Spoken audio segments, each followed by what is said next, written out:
अगला क्वेश्चन मैं YouTube live से पिक कर रही हूँ और ये क्वेश्चन है विवेक गोयंका का। सो इन्होंने अपना पोर्टफोलियो नहीं भेजा है। He is interested to know about SIF specialized investment funds जो हैं, जिसमें मिनिमम इन्वेस्टमेंट जो है वो 10 लाख का होता है वो, और पर्टिकुलरली उन्होंने ऑल्टिवा का जो ईडलवाइज म्यूचुअल फंड का जो ये SIF स्ट्रैटेजी है, लॉन्ग शॉर्ट स्ट्रैटेजी, उसके बारे में जानना चाहते हैं।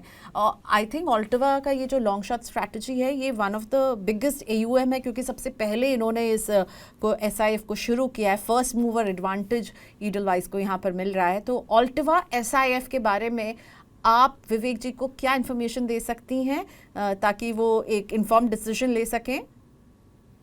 जी प्रियंका जी, ये जो स्पेशल इन्वेस्टमेंट फंड जो नई कैटेगरी तकरीबन 1 साल पहले लॉन्च हुई है,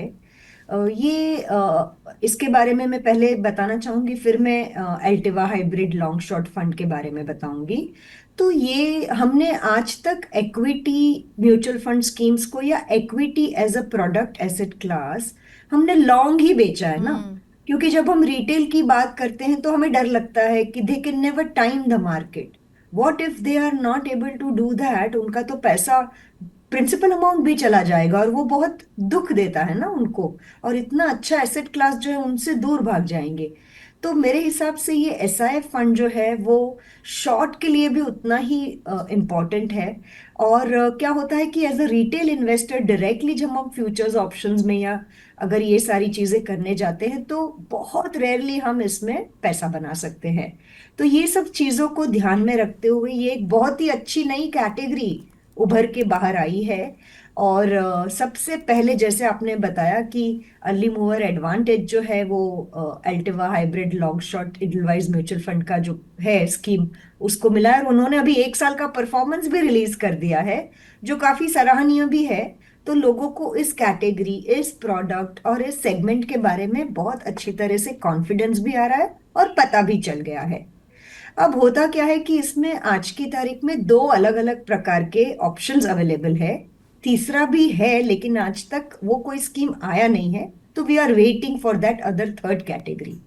अब ये वाला जो कैटेगरी है एल्टिवा, ये हाइब्रिड कैटेगरी है जिसमें आप डेट, आर्बिट्राज और थोड़ा सा इक्विटी, ऐसे तीनों का मिश्रण है। जैसे हमारी नॉर्मल स्कीम में जैसे बैलेंस फंड होता है या हाइब्रिड या एग्रेसिव फंड होता है, हाइब्रिड एग्रेसिव फंड, वैसा वाला ये SIF कैटेगरी में ये फंड है। और इनका परफॉर्मेंस भी 1 साल में अच्छा रहा है। हालांकि पिछले 2 साल में अगर आपने डायरेक्ट इक्विटी में पैसा लगाया होता तो शायद रिटर्न्स ना के बरोबर था। तो इस हिसाब से ये जो फंड मैनेजर को हमसे ज्यादा पता होता है और वो जो ये लॉन्ग शॉर्ट करते हैं, फ्यूचर्स ऑप्शंस में पैसा लगाते हैं, तो उनको ये बेहतरीन तरीके पता होते हैं और इसी वजह से यहाँ पे इन्वेस्टर्स को फायदा हुआ है। और इधर मिनिमम इन्वेस्टमेंट जो है वो 10 लाख रुपए का होता है। इसमें हम 500 रुपये से या कम अमाउंट से शुरू नहीं कर सकते हैं। और at any point of time Priyanka ji, आपको इसमें 10 लाख का कॉर्पस रखना ही पड़ता है। तो अगर ये लॉस भी हुआ तो आपको डालना पड़ेगा, और 10 लाख का मिनिमम अमाउंट आपको यहाँ पे रखना ही है, तभी जाके आप इसमें कंटिन्यू कर सकते हो। ओके, तो ये थोड़ा सा लेवल 2 है।